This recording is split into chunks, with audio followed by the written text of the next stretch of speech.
Hello, my adventure friends. That plan to East Africa is in the making, and I know you're wondering, how can I do it?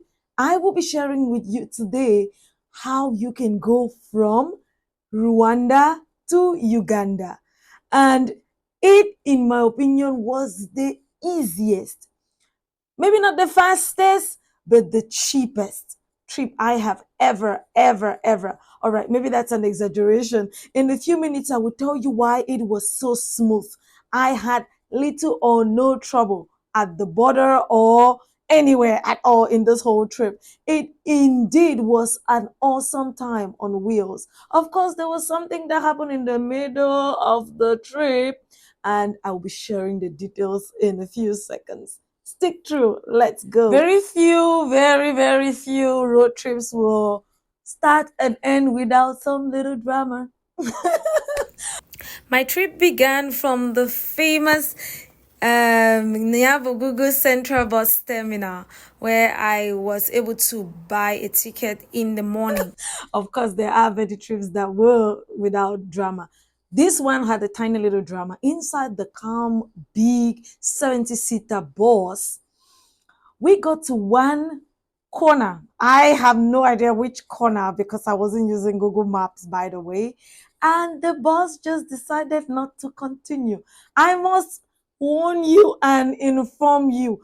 Uganda and Rwanda have a million hills. Actually, Rwanda has been referred to as the small country with 1,000 hills. That is true. So that means the road to Uganda has hills and valleys and hills and valleys. We got to one hill and then the car decided it's not going up. That wasn't funny when I saw the driver going out to check the wheels and we were on a slope. Okay, my heart was beating faster than usual, but I was just like, all right, God, I'm not sure I want to die here. And after a few minutes, anyways, it wasn't anything too serious. He just stopped to check. I'm not sure what he did within a very short while. We were up and off. So it really wasn't so much to be scared of. And I guess that doesn't happen with many other trips. So that was just to mention a little fright, but the trip was great.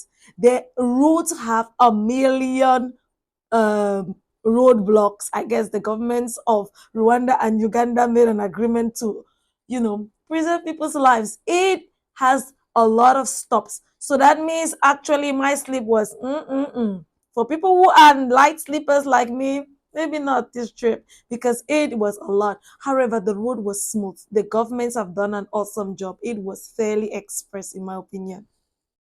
You can never cross one country to another country without the border. So I cannot exclude the border story.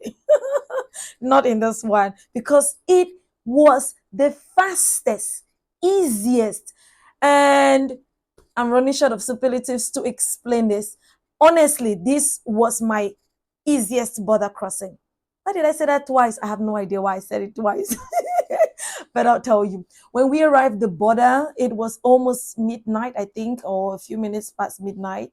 And we had to stop first at the Rwanda border. By the way, for Cameroonians, Rwanda and Cameroon are friends. So you don't need a visa to go to Rwanda. You just need to arrive at the airport, show your legal documents, and you will be allowed access at least for 90 days. Oh no, for 30 days. So that's not a big deal. So when we arrived at the Rwandan border, I went, showed my passport. They were like, how was your trip? I actually spent 3 weeks in Rwanda and it was just an awesome time. I love Kigali. I would love to go back again. Rwandans are nice people. All right, now back to what I was saying. The immigration officer said a goodbye as usual, and I was so happy. We had to walk from the Rwandan side to the Ugandan side.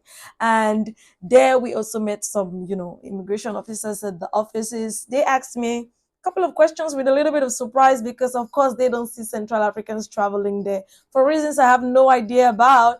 And the officers were really very friendly. Ugandans are just lively people. They they asked me, I think, 2 or 3 questions. I don't remember. It wasn't anything complex. Within 10 seconds, my visas were ping, ping, ping. Thank you for coming to Uganda. One more thing, in Uganda, we also don't need visas. So, and the reason I wasn't asked to get a visa is because I applied for the East African visa in Rwanda.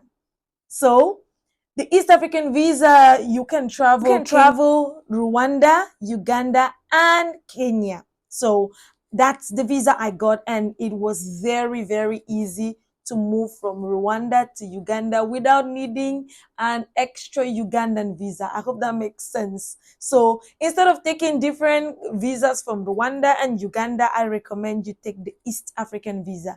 If you don't know much about it, I'll drop a link on the description box so that you can check it out. Believe me, it saved me a lot of time. It was so easy to move around those three countries. I'll be telling you later in another video how I went from Uganda to Kenya. Please stick through and we will have a lot of discussions on that. We arrived the bus station of the agency that I took in Kampala, and we were just welcomed early 6 a.m. with the sunrise, the beautiful East African sunrise. Kampala is a busy city. People left, right, already awake. I mean, out there hustling for their lives. I just admire the vibe. I must tell you that Ugandans are really friendly. I had a couple of people who just walked up to me and they were just willing to help, to ask, where I was going. And the bus agency actually was very helpful to call my Airbnb host to give me directions on where and how to get a taxi to go around. So I think I liked that first impression. And I must tell you that this road trip for me was very easy.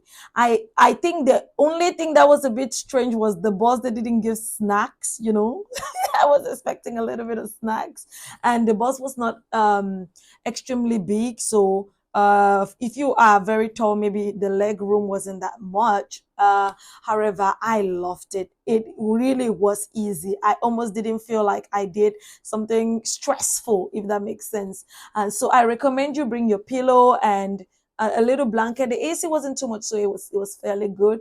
And I think this is one trip I would like to take one more time if I visit those two countries. To round up this video, I must tell you that please prepare to come with all your documents. And Rwandans and Ugandans are honestly very friendly people, so the trip will be easy. I have actually done other road trips from Togo to Benin, and Cameroon to Nigeria, Tanzania to Kenya. So please just check on my playlist and you will see a lot more on how you can tour the African continent in my niece's voice. Bye bye.